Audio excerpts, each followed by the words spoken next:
Pernah nggak kamu memperhatikan, ada orang-orang yang terlihat tenang menjalani hidup, seolah mereka tidak terus-menerus berperang dengan pikirannya sendiri, sementara kamu masih memutar ulang percakapan 3 hari lalu, masih membayangkan skenario yang bahkan belum tentu terjadi, masih merencanakan hal-hal yang mungkin tidak pernah kamu lakukan. Lalu kamu bertanya, kenapa hidup terasa begitu berisik? Mungkin selama ini kamu mengira bahwa masalahnya ada pada apa yang kamu pikirkan, tentang kekhawatiran, tentang penyesalan, tentang overthinking yang tidak ada habisnya.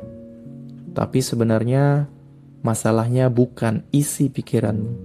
Masalahnya adalah kamu lupa bahwa ada perbedaan antara dirimu dan pikiranmu. Coba sekarang perhatikan. Di dalam kepalamu pasti ada suara. Mungkin sedang mengomentari video ini, mungkin sedang meragukan, mungkin sedang setuju. Pertanyaannya sederhana. Kalau kamu bisa mendengar suara itu, siapa yang mendengarnya? Kalau kamu bisa menyadari pikiranmu, berarti kamu bukan pikiran itu. Kamu adalah yang menyadari. Kamu adalah yang mengamati. Suara itu hanya aktivitas pikiran. Sama seperti jantung berdetak, sama seperti paru-paru bernafas. Tapi banyak orang menghabiskan hidupnya sepenuhnya percaya pada suara itu. Saat suara itu berkata, "Aku tidak cukup baik," mereka percaya. Dan saat suara itu berkata, "Ini pasti akan gagal," mereka cemas. Saat suara itu memutar ulang kejadian memalukan, mereka merasa malu lagi, seolah itu baru saja terjadi. Padahal perhatikan, suara di kepala itu hampir tidak pernah hidup saat ini. Ia selalu membahas masa lalu atau mencemaskan masa depan. Ia menciptakan apa yang saya sebut perjalanan waktu mental. Tubuhmu ada di sini, tapi pikiranmu kemana-mana. Kejadian 5 tahun lalu, kemungkinan buruk minggu depan, percakapan yang belum tentu terjadi.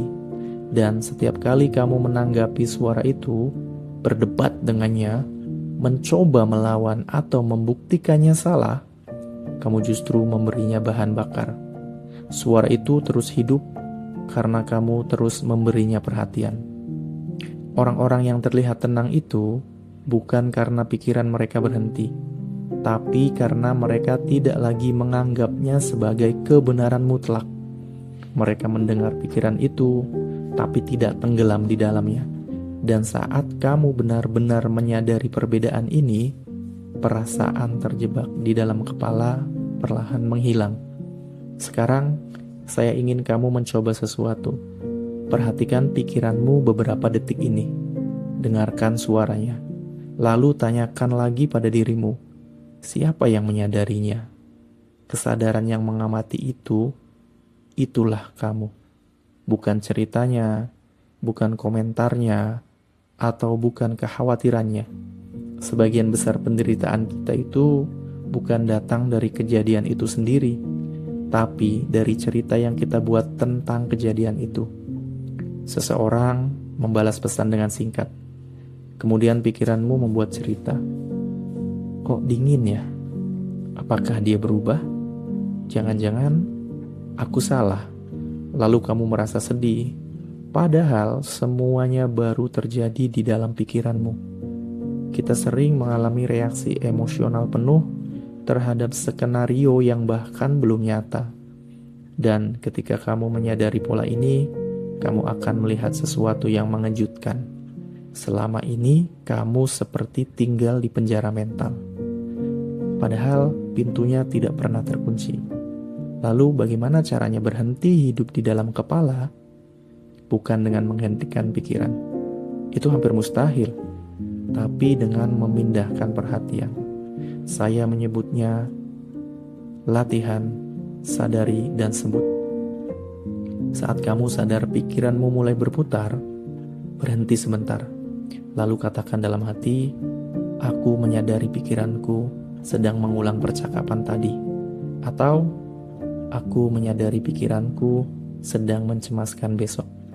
Kedua, ingatkan dirimu, aku bukan suara ini, aku yang mendengarnya. Kalau kamu bisa menyadarinya, kamu tidak mungkin adalah itu. Ketiga, kembalikan perhatian kepada saat sekarang. Rasakan kakimu menyentuh lantai, dengarkan suara di sekitarmu, tarik satu nafas pelan. Bukan untuk menghilangkan pikirannya, tapi untuk memilih di mana perhatianmu tinggal. Latihan ini sederhana, tapi dampaknya dalam.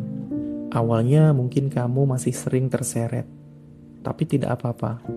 Perubahan tidak terjadi dalam satu malam. Ia terjadi step by step. Setiap kali kamu ingat bahwa kamu bukan pikiranmu, kamu sedang pulang ke dirimu sendiri. Ke bagian dirimu yang sebenarnya tenang, yang tidak panik, yang tidak berisik. Dan ketika kamu benar-benar berhenti hidup sepenuhnya di dalam kepala, hidup terasa lebih ringan. Bukan karena masalah hilang, tapi karena kamu tidak lagi terjebak dalam cerita tentang masalah itu.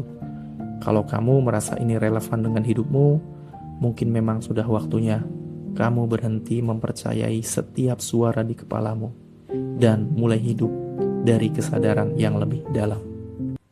Ini catatan Pak Sugi.